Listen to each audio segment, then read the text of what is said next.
धीरज Saxena, assistant professor, government law college Churu से आज LLB third year के first paper Indian evidence act 1872 में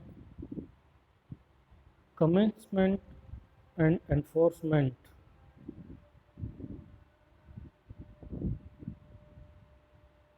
के विषय में चर्चा कर रहा हूँ।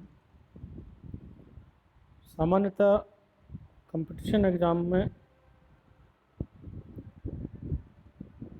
किसी न किसी एक्ट के कमेंसमेंट एंड एनफोर्समेंट पर क्वेश्चन अवश्य पूछे जाते हैं। तो भारतीय साक्ष्य अधिनियम कहाँ पर लागू है और किन विषयों पर लागू होता है, इसके विषय में यदि हम बात करें तो भारतीय साक्ष्य अधिनियम अन्य अधिनियमों की तरह जम्मू कश्मीर राज्य को छोड़कर संपूर्ण भारत में प्रभावी था, लेकिन पिछले 5 अगस्त 2019 को जो परिवर्तन भारतीय संसद के द्वारा किया गया, उसके पश्चात ये भारतीय साक्ष्य अधिनियम अब संपूर्ण भारत पर लागू है। संपूर्ण भारत का अर्थ आप जानते ही हैं, जल, थल, नभ, समुद्र में, नॉटिकल एरिया तक ये भारतीय साक्ष्य अधिनियम लागू होता है।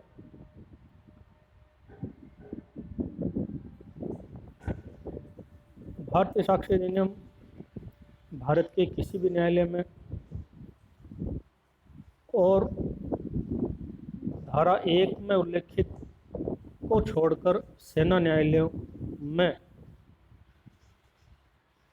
चल रही न्यायिक कार्यवाहियों जुडिशियल प्रोसीडिंग्स को लागू होता है।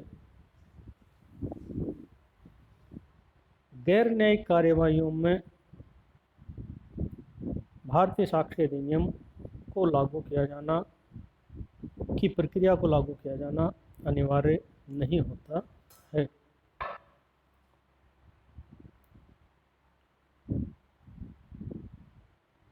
ये बात आप पहले ही पढ़ चुके हैं कि न्यायिक कार्यवाही क्या होती है और अन्यायिक, गैर न्यायिक, न्यायिक इतर कार्यवाहियाँ कौन कौन सी होती हैं। अब यदि हम ये बात करें कि भारतीय साक्ष्य अधिनियम के प्रावधान किन पर लागू नहीं होते हैं, तो सबसे पहले यदि हम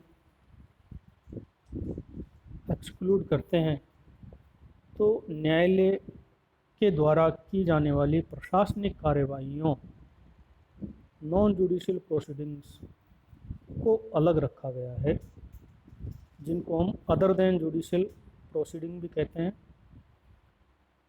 न्यायालय जब न्यायालय में कार्यवाहियाँ किस तरह से की जाएंगी, प्रशासनिक संबंधी नियम बनाते हैं, कार्यवाही करते हैं, तब ये अधिनियम लागू नहीं होता है।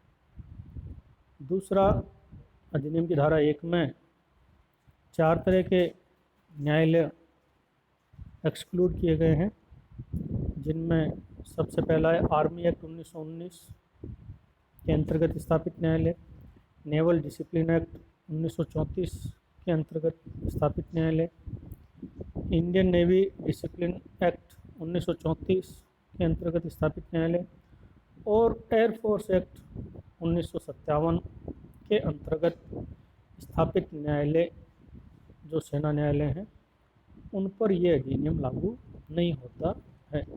कुल मिलाकर यदि हम बात करें तो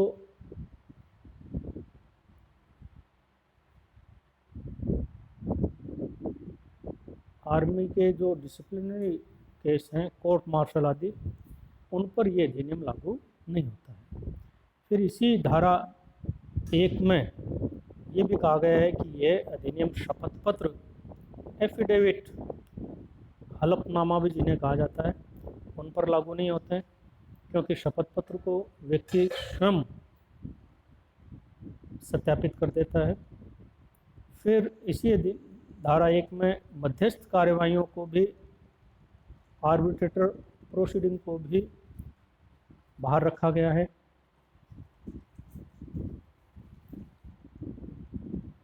इसके अलावा यदि हम बात करें तो 3rd ईयर में आप सीपीसी का पेपर पढ़ रहे हैं, उसमें जो रिसीवर और कमिश्नर की कार्यवाहियाँ होती हैं, उन पर भी भारतीय साक्ष्य अधिनियम की प्रक्रिया का पालना अनिवार्य नहीं है। फिर यदि हम बात करें उपभोक्ता फोरम और जो समय समय पर आयोग बनते हैं, तो जो कंज्यूमर फोरम है और कमीशंस हैं, उनको अपनी कार्यवाहियों को संचालित करने के लिए भारतीय साक्ष्य अधिनियम के अनुसार कार्यवाही करना अनिवार्य नहीं है। इसके अलावा यदि हम बात करें तो विभागीय जांच, आंतरिक जांच और अनुशासनात्मक कार्यवाही,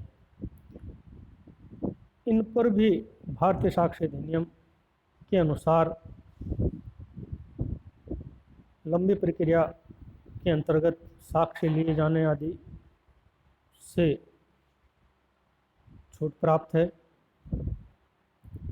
इसके अलावा यदि हम बात करें तो आयकर अधिनियम के अंतर्गत जो अधिकरण है और औद्योगिक विवादों को सुलझाने के लिए जो अधिकरण बने हुए हैं, उन पर भी भारतीय साक्ष्य अधिनियम के प्रावधान लागू नहीं होते हैं।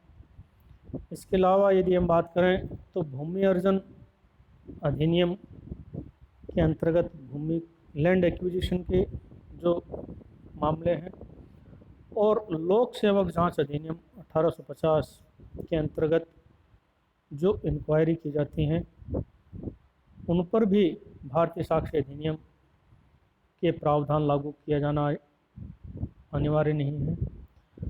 और इसी के साथ अंतिम जो कार्यवाही है, जिसे हम कहते हैं न्यायालय अवमान की कार्यवाही, उस न्यायालय अवमान की कार्यवाही में भी भारतीय साक्ष्य अधिनियम के प्रावधान अक्षरशः लागू किया जाना अनिवार्य नहीं है। तो इस तरह से ये 13 तरह की प्रोसीडिंग्स हैं, कार्यवाहियाँ हैं, जिनको भारतीय साक्ष्य अधिनियम से अलग रखा गया है। इनको अलग क्यों रखा गया है?